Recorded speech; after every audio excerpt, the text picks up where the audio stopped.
The Earnestly Speaking podcast is a show that is founded on free-flowing conversation and may at times venture into mature subjects. Listener discretion is advised.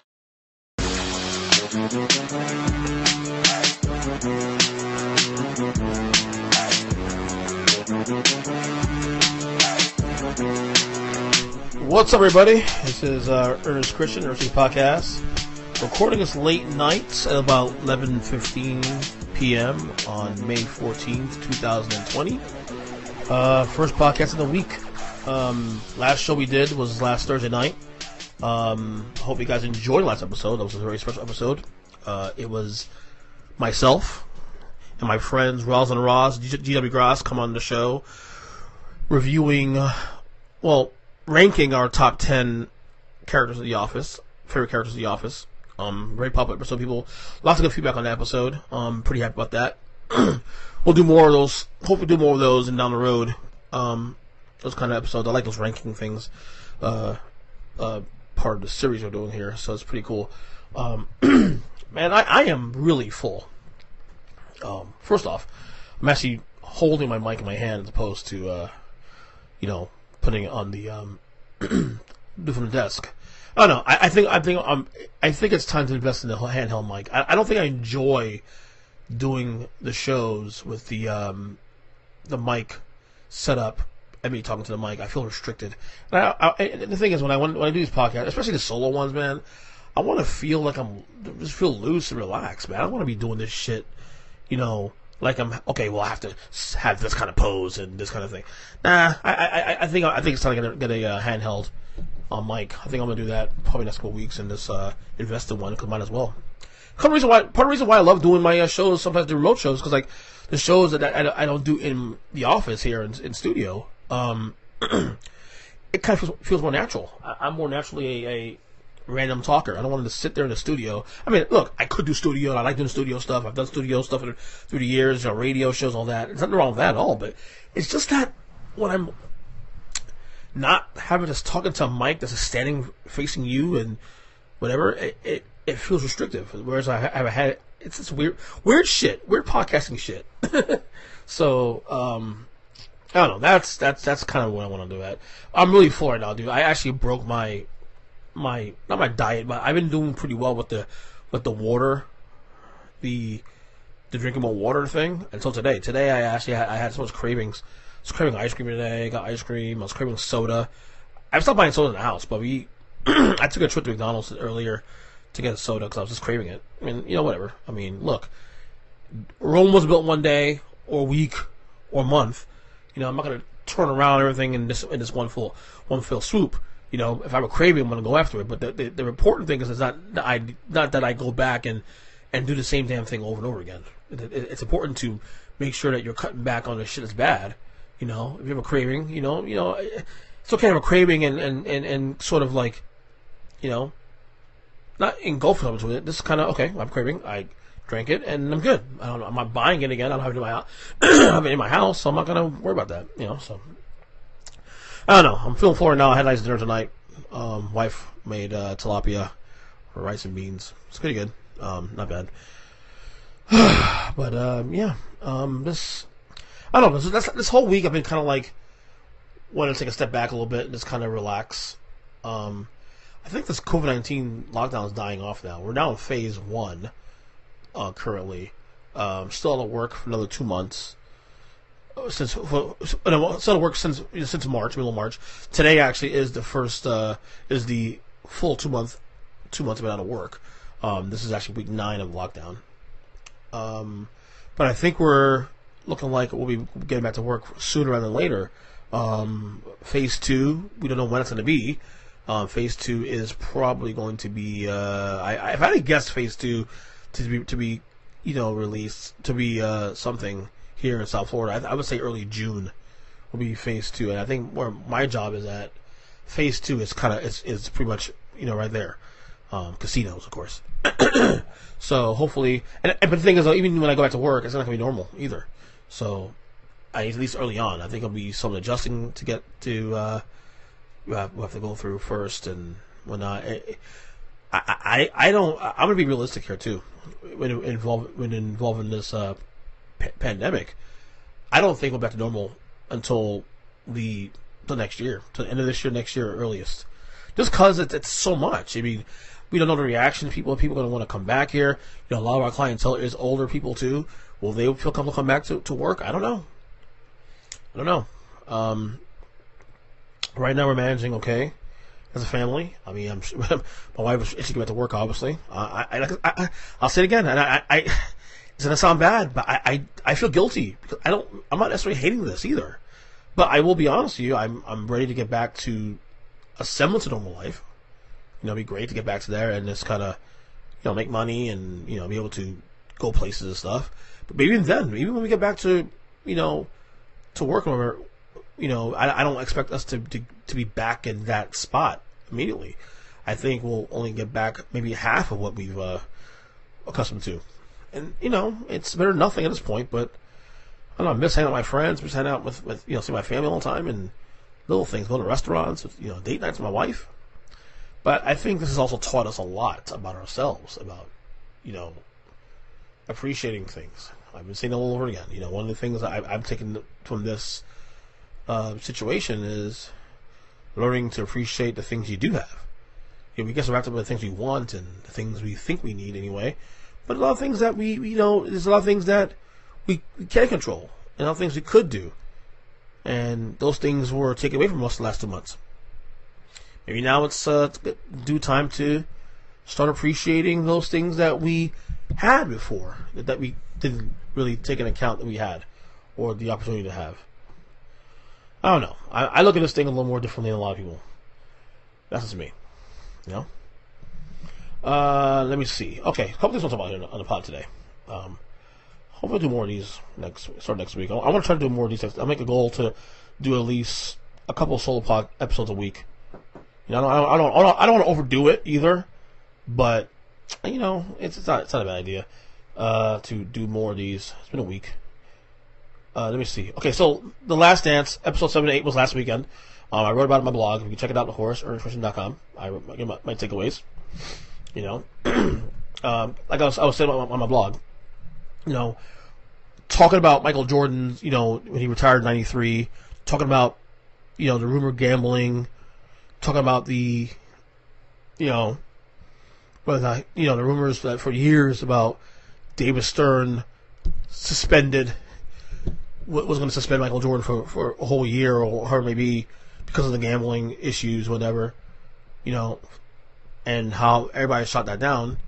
I'll say this much, I think I'm still not 100%, convinced it was on his own volition to retire in '93. Obviously, he was burnt out. Obviously, his dad got murdered that summer and all that. But, and I'm not 100% sure it was on his own volition. But I'm a lot closer now to believing him than I was, and I've ever been in the last quarter century. I've always been speculative of the fact that maybe he retired because of the gambling stuff. Maybe he retired because other things were not related to the NBA. I don't know. That's how I felt for years. But I think I'm closer now to being on Jordan's side of it now. I will say, too, the media was pretty bad with him also. And that's saying a lot considering that, you were able to get away more back then because there was no social media. But even the media trying to spin that shit, man. It's pretty fucked up shit, though, to be honest with you. I do think also, too, when you start playing baseball in '94, everybody funded, of course, and playing baseball and all that. And I get that, I get it. I do think, though, he was getting better. If you look at the documentary, Jordan Rides the Bus, that was one of the early 30s back in years ago. He's starting to get better. Michael Jordan's starting to get better at the game. And I believe that he would, I believe that he would have gotten a real shot playing Major League Baseball. I'm not sure if he would have gotten in, if he had been a starter or something of that the ilk. But I do think he was getting better, and I do think he had a real shot at making a major league team, or playing for the White Sox major league team, at that point, even for a strike. What I was saying, you got a little bit of Tony Kukoc in the last couple episodes too. Him saying the word motherfucker is hysterical. I don't know why. This is funny. Him is cursing. It's weird. He's such a put together, well-rounded guy. Kind of an innocent look to him, or whatever you want to call it. Him cursing was kind of weird. Got a bit of Scott Burrell, Jordan's teammate with the Bulls. Reminded me too how well good. This is also back then when I was watching college basketball.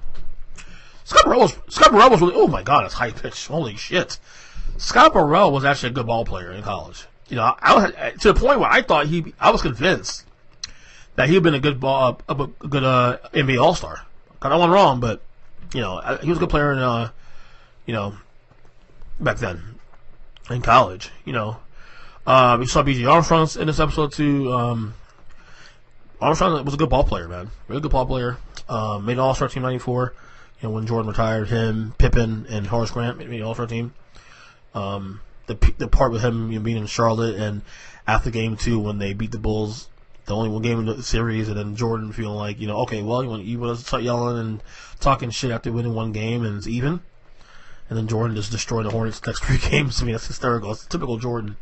I think also something we need to clear up also too. I think in this episode, I think these episodes also too, as they get to the 95 season, when Jordan returned for the final 17 games of that campaign in the playoffs. Can we also be realistic too into saying that 94-95 Bulls team was not good at all? We always use that. Oh, he lost to Orlando in the playoffs, but Orlando was a much better team than the Bulls. I mean, that Bulls team didn't have Horace Grant. You know, they got. I think Bill Cartwright had retired at that point, and also they lost some players from the first 3 title teams, key players too. That 94-95 Bulls team wasn't even that good. The fact that Jordan came back and on moments noticing they got to the 5 seed and won the first round series against Charlotte, is one of my favorite all-time Jordan game. Of course, actually that's. I'm sad I didn't go over that, but my favorite Jordan game all time is actually that series in Game 1 of the first round series. They're not good, man. That Orlando team should have won not only won the East, which they did, but they should have won the title. They should have beaten Houston in that finals. I mean, the fact they got swept was actually a shocker in itself. But that was a good Orlando team. That was the good Orlando team with Horace Grant.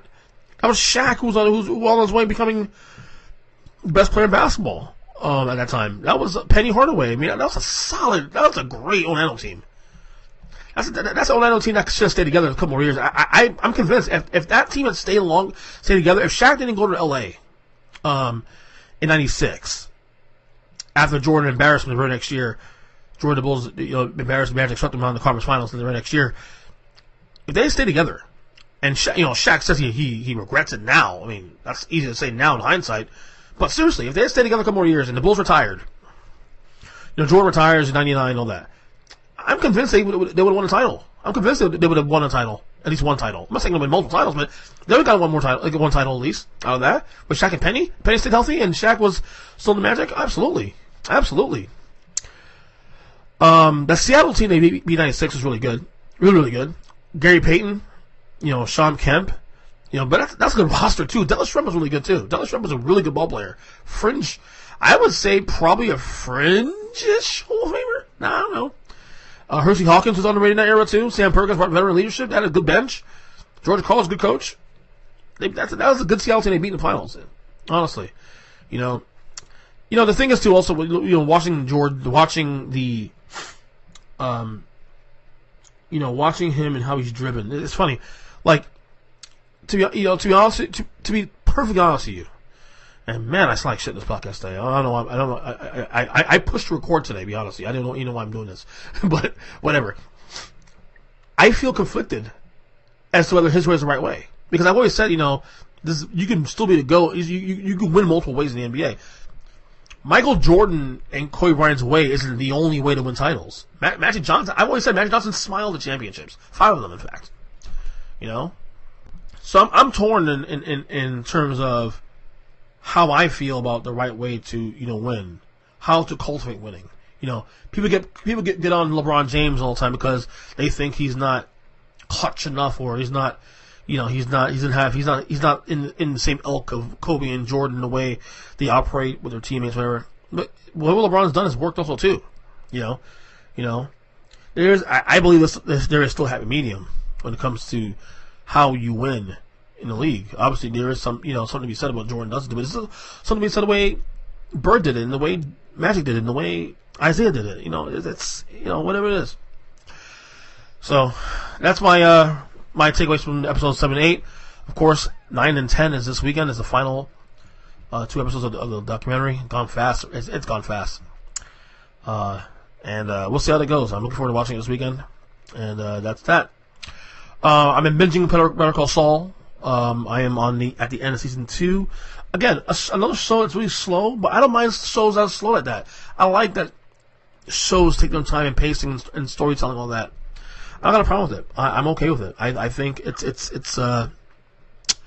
it's really breaking down some of these characters and whatnot, and the backstories and all that. I'm okay with that. People complain about it slow and, okay. I mean, it's not for you, but for me, I'm okay with slow-paced shows. I'm enjoying it. I'm enjoying the show. We should be done with season 2, I think, tonight or tomorrow. Hope we see how late I stay up tonight. Got to do some homeschooling tomorrow with the kid. So we see how that goes, with the older kids, I'd say. Let me see here on the list of things to talk about here. Oh, yeah, I'm right now in the middle of the Metallica binge again. Music, documentaries, all that. Yeah, and maybe because of the fact that I was supposed to see him last week in Daytona to celebrate my 40th birthday, and obviously that show got canceled because of COVID-19. But maybe that triggered me to, I mean, it's not my favorite band in the world, but obviously with anything I'm into, I always go through ebbs and flows. I will go through like a good 2 months and listen to Metallica or anything that matter I'm into, and then one day I'll come back and there's something triggers and I get back into it again, and I start binging concerts on YouTube or rare stuff, documentaries. That's what I'm doing now. I've been looking at some old documentaries from the 90s and excuse me, old tours and stuff, and watching that. Just kind of sort of going through that phase, and being also that we're not doing anything, being that we're locked down in the pandemic, I have more time to do that kind of crap. It has taken away, honestly, from wrestling. I haven't watched a Raw, SmackDown, since WrestleMania. I'm behind on AEW by a week. I haven't finished last week's episode. I haven't watched this week's episode yet. Haven't watched NXT in a couple weeks either. I don't know. I'm just kind of like all over the place these days. I don't know. It's weird. But I did find out this week on Raw. Congrats on order to Becky Lynch. She announced on Raw this past Monday that her and Seth Rollins, her fiance Seth Rollins, they are expecting their first child in December. Obviously, Becky Lynch will be taking some time away from the company. And to be honest with you, if you are Becky Lynch, if there's any time to do something like this, it's right now. Because right now, WWE right now, they don't have fans. I don't suspect they'll have fans, shows with fans in the building for at least another 6 months. By then she'll have the baby. We'll see how they adjust to that. But yeah, I don't suspect that to be the case for the couple. I don't think for the company for at least another half a year, maybe even full year. Who knows? So if there's any time to do that, I would say now would be a good time as any to do that. So, but again, congrats to Becky Lynch and Seth Rollins for having expecting the first child this December. It's really cool stuff, man. Really cool stuff. Last week, Little Richard passed away at the age of, I think he was, 83 or 87? Let me get this right. I want to show some respect to Little Richard real quick. But he passed away. Let me tell you right now. Little Richard passed away at the age of, if Google hurry up, be nice. But that guy, 87. I think he was that old. But again, as you look at me, back don't crack, of course. So, he was the innovator, man. He was the originator. He was the architect of rock and roll. This is a guy that, as big as he was, probably should have been bigger. And we can go into minutiae about his music and whatnot. It was stolen from him to use other bands and artists, which I agree they were. But yeah, he was one of the greatest entertainers of all time. It's not even even an argument. Yeah, 87 years old. He passed away. Yeah. So I guess rest in peace to Little Richard, of course. I don't know what to say about that, to be honest with you. He was an original. He was phenomenal. He was very bold. His 1988 Grammys, not speech, but what was it? It was, he was presenting an award for Best New Artist. And, obviously he's had some feelings about how he's been treated by the industry for years. And he came out and said, basically, y'all done that for me and all that. I remember seeing that as a kid. I didn't understand at the time. At 9 years old, 10 years old, actually I was 8 years old when I saw the Grammys that year. Didn't understand at the time. But then now, as I've gotten older and studied music and studied Little Richard's career, makes a lot of sense what he was saying. But yeah, phenomenal talent. So rest in peace, Little Richard. Anything else I want to talk about before I go? I don't think. I think I have some podcast recommendations actually, but I don't know if I want to go through that today. To be honest, I think I'll do it in the next episode. Maybe next episode I'll do that. Yeah, next episode I'll do that. Podcast recommendations, because I've been going through other podcasts listening to lately. I always try to find new ones. Honestly, I actually like. What's funny? I actually like listening to podcasts by people like me, people who are normal. They're not on a big platform. There's people who just do podcasts like personal journals. I like that because I like to be able to listen to people how their lives go through. So, for example, people who are doing podcasts now through this pandemic, I like to relate to people. All of my friends do podcasts. The reason why I always push my friends to do podcasts and do their own shows because I want to hear the perspective on life too. Okay, fine. I don't mind hearing people who are famous or semi-famous. I'm not saying I'm against their perspective either, but I like to hear normal people's perspective on life in general. Because I don't know. I feel like I want to not to compare lives, but I just want to hear what they have to say.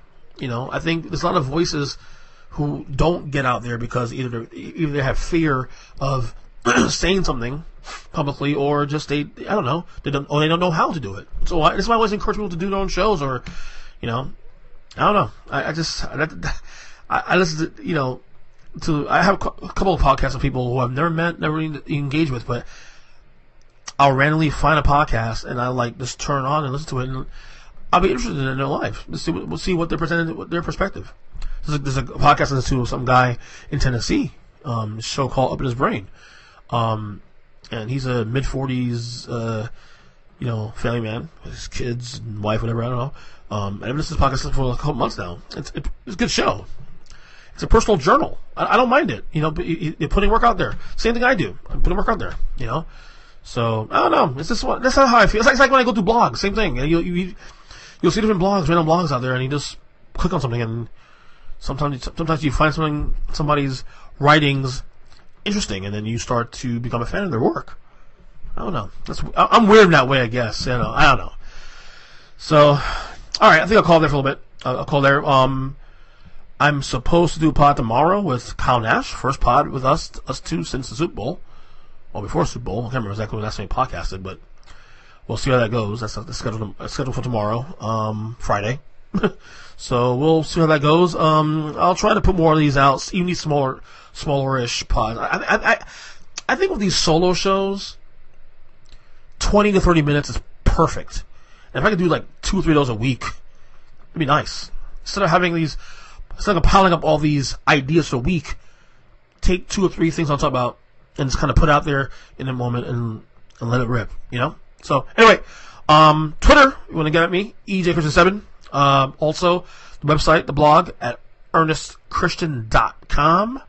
Until then, stay up, stay safe. As always, love you guys, take care, and until the next one, later.